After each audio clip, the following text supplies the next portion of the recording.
What could Charlie Kirk's career have become had he left the pro-Israel cause? It was about time, given that the tide appears to be turning among younger Republicans, his base of support. Kirk was put into a difficult position, however, with regard to how much leeway he had to criticize Israel. In a conversation with Megyn Kelly, the two described how sensitive their pro-Israel friends were to mild and hardly controversial criticism of Israel's policies. In this exchange, the two merely suggest that Israel stop its campaign in Gaza, but only because they think it's best for Israel. I have text messages, Megyn, calling me an anti-Semite. I am That's learning biblical ridiculous. Hebrew and writing a book on the Shabbat. I honor the Shabbat, literally the Jewish Sabbath. I host a person that I moderate the debate of, mind you, right? And I give equal time to Josh Hammer, equal time to a pro-Israel advocate, and my moral character is being put into question. Having Dave Smith or Tucker at my event, it is all of a sudden, oh, Charlie is he's no longer with us and all that. I said, wait a second, what do you mean? What does with us mean exactly, right? I'm an American, okay? As we can see, Kirk is very pro-Israel here still. But Tucker Carlson claims that Kirk's worldview was evolving. He believed that the war on terror had been a net loss for the United States and it caused incalculable damage, not just economic and physical damage, but spiritual damage to the United States. It was bad. We got nothing out of it. We were only hurt. And he didn't want to see that again. And he felt very strongly about that. And of course, I agreed. And so before that speech that I gave in July, we had a conversation about this backstage, right before I went on. And I was fulminating and getting all red in the face like I often do to my shame. And I was mad thinking about this and thinking about the effort by the neocons in the United States to draw us in to another forever war with Iran. And I said, probably not going to talk about that. I'm not going to torture you. I know your donors hate this when I say that. And he looked at me, I'll never forget it, and said, go all the way. Do it. Go all the way. I said, man, a lot of things I can talk about. I don't need to talk about that. And he said, do it. So I did it. Iran is the biggest state sponsor of terrorism in the world. Reading the talking point that apparently everyone, a bumper sticker that is for sale somewhere, I guess. And I'm like, okay, I don't even know what that means exactly, but how many Americans have been killed by Shia terrorism in my lifetime, which is 56 years? And then there's the drug epidemic, which has killed more than 1 million people during that same period. People I know. So you're telling me Iran is a bigger threat than the people peddling this garbage? I don't think so. Not where I live, it's not. The ones who were offended by my speech, and there was a small, very intense group who were, tormented Charlie Kirk until the day he died. 2 days before he died, he lost a $2 million donation because he had publicly pledged to bring me to the next Turning Point conference in December. Indeed, this appears to be confirmed by texts released by Candace Owens, which were verified as accurate by Turning Point USA spokesman Andrew Colvett. That was a screen grab that I had shared with people. So it is authentic. Kirk reveals in the text, as told by Tucker Carlson, that he had lost donors because he wouldn't boot Carlson from his planned America Fest event. The texts say he may have to leave the pro-Israel cause. You have to imagine what this would have done for the American right had he become more critical of Israel. We'll never know, will we? It would have been a no-brainer for Kirk to at least continue to open a venue for the generational debate on the U.S.-Israel relationship. The younger generation of Republicans are increasingly skeptical of Israel's impact on U.S. alliances and the role of the pro-Israel lobby on American foreign policy. Many young Americans are starting to realize that they have been lied to about the supposed benefits of this relationship. I'd argue that there's another lie that has been repeatedly drilled into the minds of generations of Americans. I think it potentially stops many Republicans, especially older Republicans, from letting go of their romantic attachment to Israel. Hey everybody, due to the content of my videos, I'm not advertiser friendly, so if you want to support my work, consider becoming a patron for access to exclusive content and the GDF Discord server. I also accept donations. Thank you so much to everyone who has become a patron and donated. Love you all, thank you. And that's the idea that Israelis are the safekeepers of Christians and Christian holy sites in Palestine. First, it's not as though Christians were spared the expulsion orders and massacres of the Nakba. To take one example, in October 1948, 12 Christians were summarily executed in the village of Aylabun. واحنا قاعدين بده ينادوا على الشباب انت تعال انت تعال انت تعال حياة اخوي كان قاعد هيك بجنبي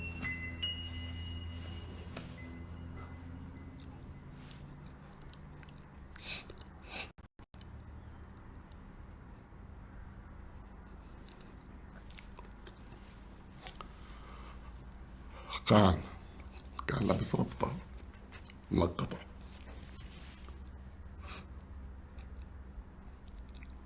آخر مرة شفنا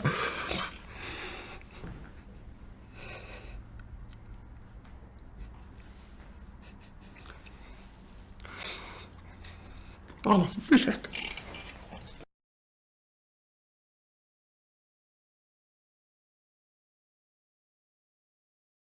with the remaining residents expelled to Lebanon. I want civilization to win. I want the West to win. I don't want the Islamo-fascist barbarians to storm the gates of Jerusalem. I want the holy sites protected. Charlie Kirk's characterization, perhaps an ultimately unsuccessful bid to assuage his donors, belies basic facts about the history of Palestine. Muslim rule over Palestine, comprising some 12 centuries, was hardly barbarous. As observed by Nur Masalha in his mammoth Palestine, a 4,000-year history, the local Arab-Muslim-Christian bonds in Jerusalem can be traced to early Islam. Under Muslim rule, the city of Jerusalem was granted special status. Aelia Capitolina remained the official name of Jerusalem until 638 AD, when the Arabs conquered the city and kept the first part of it as Aelia.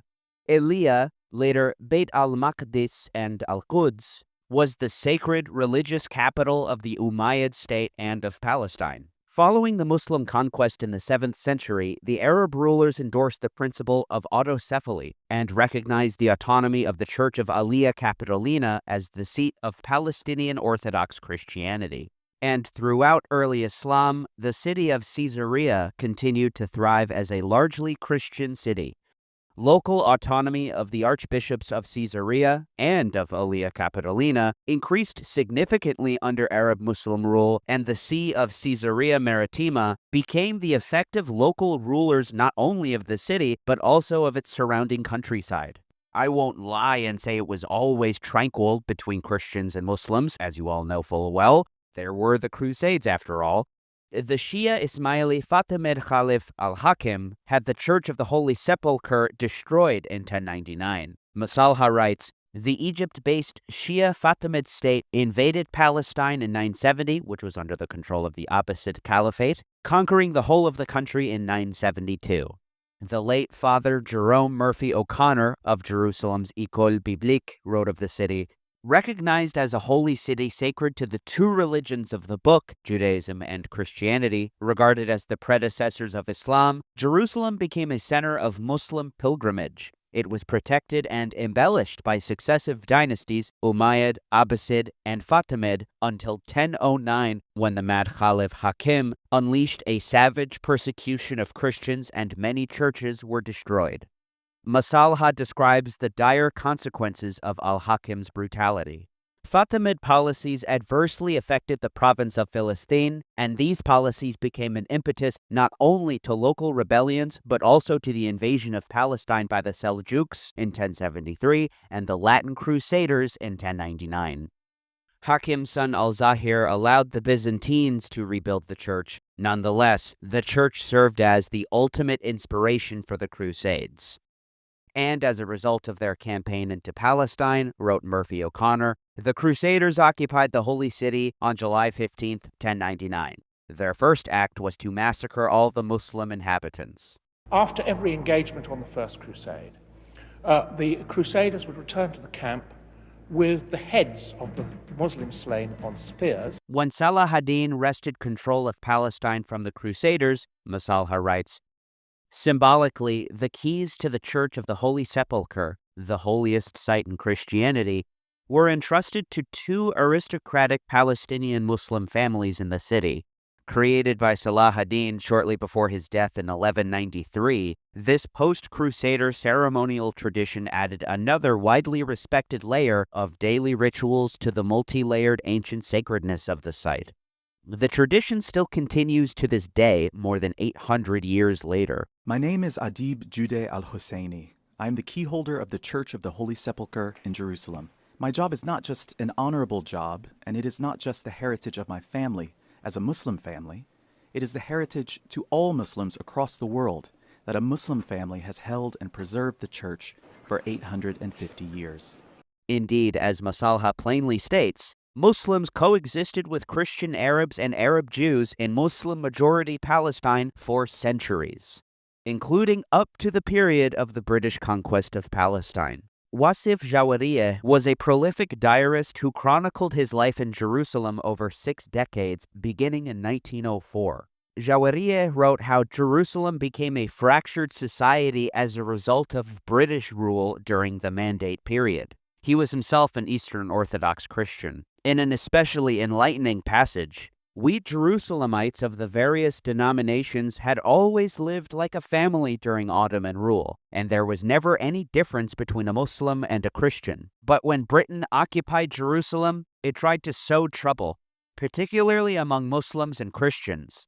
As though it had not been vicious enough in issuing the sinister Balfour Declaration after the occupation, causing the loss of our homeland, it banned Muslims from the Church of the Holy Sepulchre and Christians from the Temple Mount. But more than a century of British and Zionist occupation have not broken the spirit of Palestinian solidarity across religious lines.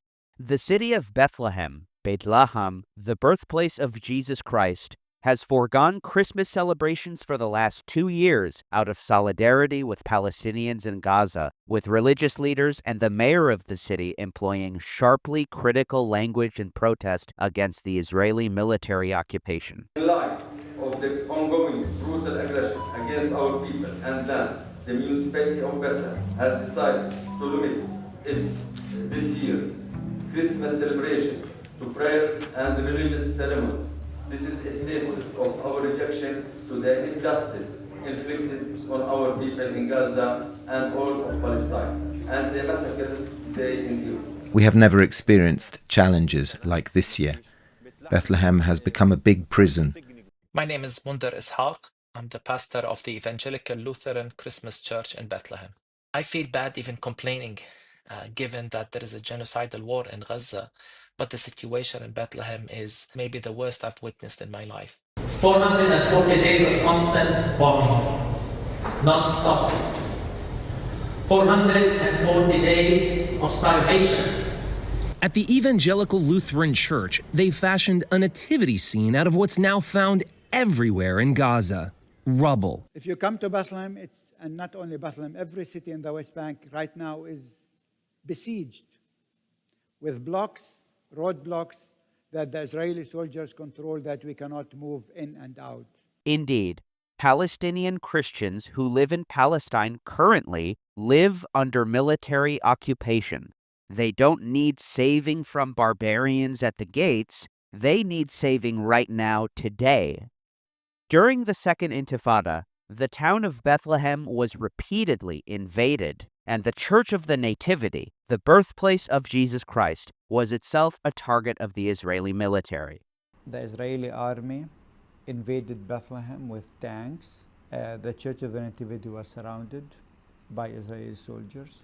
Such is the nature of Christian solidarity with their Muslim countrymen, that Christian worshippers and preachers sheltered among dozens of Muslim fighters during the Second Intifada, when the Israeli military besieged the city. The Israeli Defense Forces laid siege to the church for 39 days, firing on the church and sniping those sheltering inside, killing 8 people. One of the dead was the church's bell ringer. The Church of the Nativity is the oldest church in continuous use in the world. At one point, a fire broke out on the church's grounds, reportedly caused by Israeli flares. Wrote Matt Reese for Time magazine, "The only toilets were on the second floor of the compound. They were soon foul because they couldn't be flushed once the Israelis cut off the water." Let's remember that the church's Franciscan friars were among those sheltering inside. Another person sheltering inside was Khalid Salah. To get to the bathroom, we had to run through an open space within sight of the snipers, Salah said. Sometimes they shot at us, so we only went once a day. The only water was in 3 old wells in the compound. It was impure, and many in the church developed diarrhea.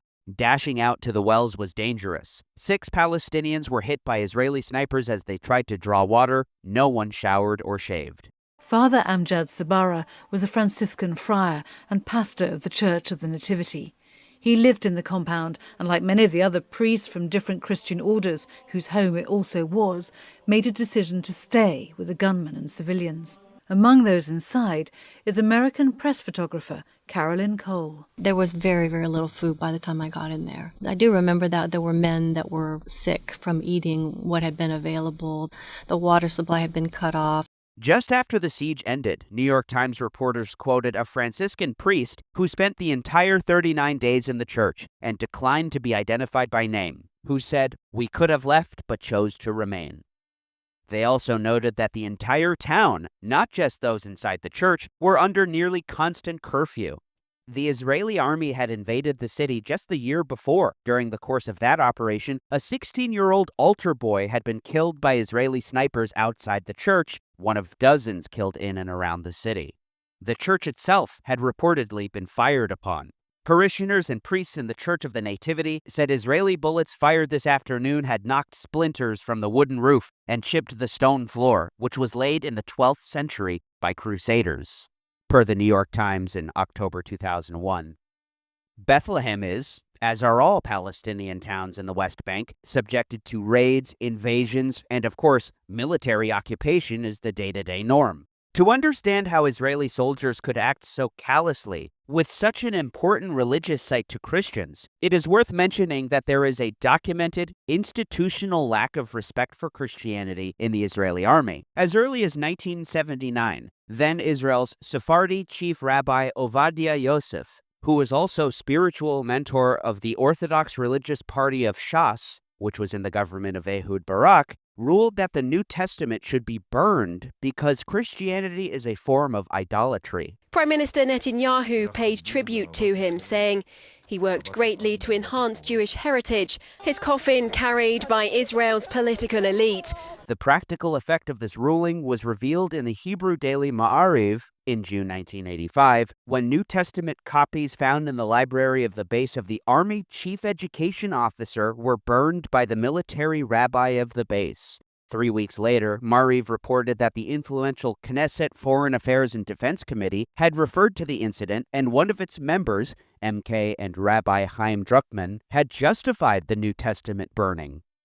Other rabbis with supremacist views have held prominent positions in Israel's elite military academies. As explained by The Economist, B'nai David was Israel's first pre-military academy. It was established in the settlement of Eli in 1988 and offers both religious and military training. Since then, thousands of its students have joined Israel's armed forces. Israeli-Canadian journalist David Sheen, a Hebrew speaker, has reviewed controversial quotes from several educators at the school. B'nai David, this is the religious seminary considered to be the most important in terms of this is an army academy in which army officers are sent to study the Torah and the Talmud. So in the settlement of Eli, at this academy, you have rabbis teaching these lectures, and I'm just going to give you some quotes. Rabbi Eliezer Kashtiel, the non-Jews will want to be our slaves, he says. בעזרת השם זה יחזור. הם ירצו הגויים להיות עבדים שלנו. זהו הרב אליעזר קשתיאל, ראש ישיבת בני דוד בעלי. הכי טוב להיות עבד של יהודים. הם שמחים להיות עבדים, רוצים להיות עבדים. הישיבה הזו מיועדת לבוגרי המכינה הקדם צבאית, המוכרת והיוקרתית בציונות הדתית. Being the slave of a Jew is the best. They must be slaves. They want to be slaves. Ask any simple Arab where he wants to be. He wants to be under the occupation. Why? Because they have a genetic problem. That's really something. This is the premier, military academy. The Economist continues, its graduates have been military advisors to Benjamin Netanyahu, the new general of Central Command, lived as a child on a settlement, and studied at the Eli Academy. Indeed, Brigadier General Avi Bluth oversees the military occupation of the West Bank. Alumni additionally include, Le Monde report, the heads of the Givati and Ephraim Northern Brigades, as well as 3 advisors to the minister responsible for the Occupied Territories Administration, Bezalel Smotrich, who is close to Rabbi Sadan, the Academy's founder. The Academy has been training the religious elite of the Israeli forces since 1988. Every year, 100 young people graduate, all from religious Zionist backgrounds. Half of them subsequently join the officer corps. The state pays for some 40% of its budget. In 2016, Rabbi Sadan was awarded the Israel Prize, the country's highest honor. Not unlike the destruction of Christian churches under the Fatimid Khalif al-Hakim more than 1,000 years ago, Israeli forces lay waste to religious institutions currently. Though over 1,000 mosques have been destroyed during the genocide of Palestinians in Gaza since October 2023, the Israeli military has also displayed their disregard for Christian institutions as well. The Arab Orthodox Cultural and Social Center, this was the pride of the Christian community there, was hit by an Israeli airstrike and is no more. Nothing left from that building. The Greek Orthodox Church, the Assembly Hall, was destroyed and 18 people, mainly women and children, were killed. Less than 2 weeks after October 7th, the Israeli Air Force struck a building of the Greek Orthodox Church of St. Porphyrios, the oldest active church in Gaza dating back to the 12th century. The church was sheltering hundreds of displaced Palestinians, and 18 were killed. The only Catholic church in Gaza was hit by an Israeli tank in July 2025. This Byzantine church, with its ancient mosaics dating back to the 5th century, was destroyed in October. Is it a war crime to deliberately target sites of cultural heritage? Yes, it's a war crime under the 1954 Convention, under the additional protocols to the Geneva Conventions, and under the Rome Statute and elsewhere. So, yes, it is a war crime. In September, archaeologists frantically moved artifacts from a warehouse set to be destroyed by the Israeli military. From the Associated Press, the warehouse contained artifacts from over 25 years of excavations, including items from a 4th century Byzantine monastery designated as a World Heritage Site by UNESCO, and some of the oldest known evidence of Christianity in Gaza. The Israeli military said the building housed Hamas intelligence installations and planned to demolish it as part of their expanded military operation in Gaza. They managed to move some 70%, but 30% of these priceless artifacts were destroyed. With the exception of a destruction of churches in 1009, Muslim rule has included the special status and protection of Jerusalem under the Rashidun, Umayyad, and Abbasid caliphates, the special protection bestowed on the Church of the Holy Sepulchre by Salah ad-Din. Will remember that Jesus Christ, or Isa alayhi salam, is revered by Muslims as one of their mightiest prophets. And nearly 4 centuries of Ottoman rule that saw coexistence between Christians, Muslims, and Jews. The Zionist occupation of Christian holy sites, however, has seen them come under direct attack by the Israeli military, which is still continuing. In the month that Charlie Kirk was killed, he claimed that Islam is the sword that the left uses to slit the throat of America. I'd argue it's America's war against Islam that has eroded America's standing in the world, undermined its alliances, led to economic decline, and further made the world a less stable and verifiably more dangerous place. As Alfred W. McCoy presciently warned in 2017, for the majority of Americans, the 2020s will likely be remembered as a demoralizing decade of rising prices, stagnant wages, and fading international competitiveness, driven in part by years of swelling deficits fed by incessant warfare in distant lands. Further, in the wake of the Iraq War and the Abu Ghraib torture scandal, Washington, like London in its day, found its control over key subordinate allies becoming ever more tenuous. What did America get out of this invasion? After Washington spent 8 years pacifying Iraq at a cost of 4,800 lives and $1 trillion, its ally in Baghdad, Prime Minister Nouri al-Maliki, suddenly asserted his nation's sovereignty in 2011, forcing Washington to withdraw all its troops and curtail plans for making its 104-acre Baghdad embassy a bastion for American power in the Middle East. That rebuke was but one among many signs of fading influence worldwide. Was Iraq a war against Islam? That's how it was sold to Dick Cheney. At Camp David, just days after September 11th, Cheney was asked by Tim Russert whether there were plans to attack Iraq in response. Cheney responded with a resounding no. The focus is over here on al-Qaeda and the most recent events in New York. Saddam Hussein's bottled up at this point. Indeed, as recalled by Condoleezza Rice, Cheney was resolute at Camp David in his belief that Iraq would be a distraction in the aftermath of the attacks.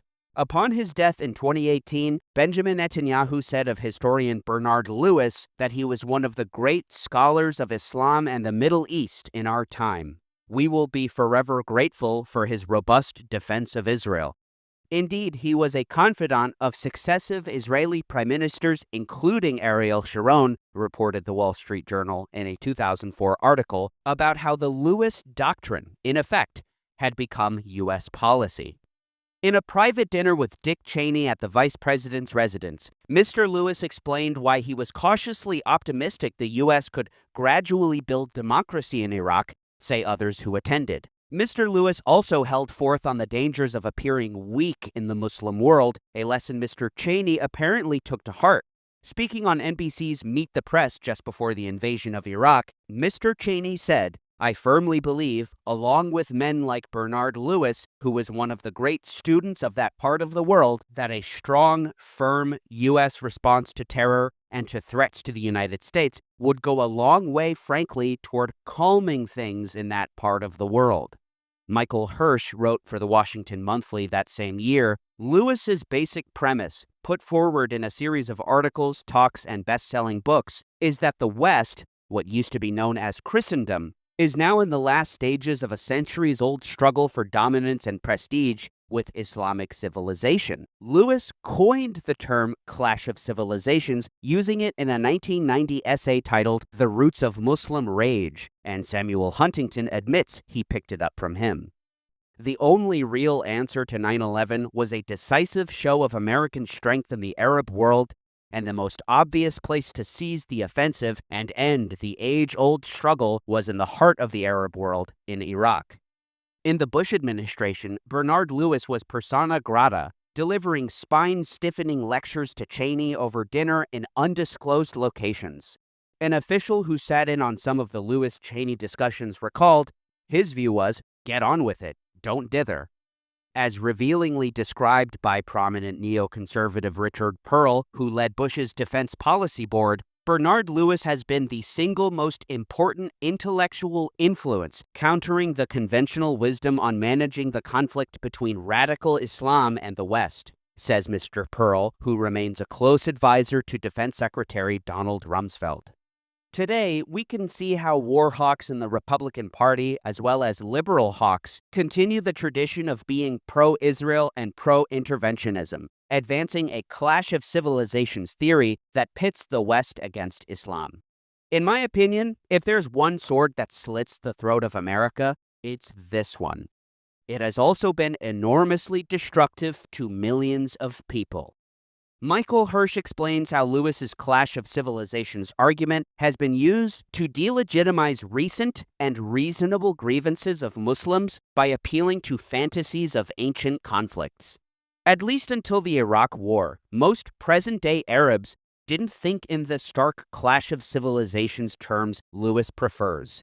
To most Arabs before 9/11, the Crusades were history as ancient as they are to us in the West. Modern Arab anger and frustration is, in fact, less than 100 years old. As bin Laden knows very well, this anger is a function not of Islam's humiliation at the Treaty of Karlovitz of 1699, the sort of long-ago defeat that Lewis highlights in his best-selling What Went Wrong, but of much more recent developments. These include the 1916 Sykes-Picot Agreement, by which the British and French agreed to divvy up the Arabic-speaking countries after World War I, the subsequent creation by the Europeans of corrupt, kleptocratic tyrannies in Saudi Arabia, Syria, Egypt, Iraq, and Jordan, the endemic poverty and underdevelopment that resulted for most of the 20th century, the UN-imposed creation of Israel in 1948, and finally, in recent decades, American support for the bleak status quo. In reading recent reports from the Israeli Haaretz newspaper, one could get the impression that America's attachment to Israel may be at a crossroads. Joshua Leifer wrote in an analysis for the paper, "Standing at the podium of the United Nations General Assembly, Prime Minister Benjamin Netanyahu looked, above all, like yesterday's man. It was not only that the props and the shtick seemed old, so did the rhetoric. The stale, neoconservative talking points about Israel as the bulwark of the West in its civilizational conflict against Islamist barbarism. The world no longer wants to listen." In large part, Netanyahu addressed the UN speech to Trump, comparing October 7th to September 11th, the Palestinian Authority to Al-Qaeda. He did the same at the White House, reprising his favorite line about Israel's defense of civilization against barbarism. Yet the irony is that this is not how the Trumpian right in the U.S. speaks. Insulated from reality by a small coterie of advisors, Netanyahu appears increasingly out of touch with the lingua franca of the contemporary right. When Netanyahu proclaims that the interests of the U.S. and Israel are identical, the likes of Tucker Carlson hear an invitation to conspiracy, not an expression of allyship. When Netanyahu declares that Israel is fighting the West's wars for it, they see instead how the West has been destabilized by and dragged into Israel's wars. Yossi Werder says Trump's warming to Turkey and Qatar amount to a catastrophe for Israel.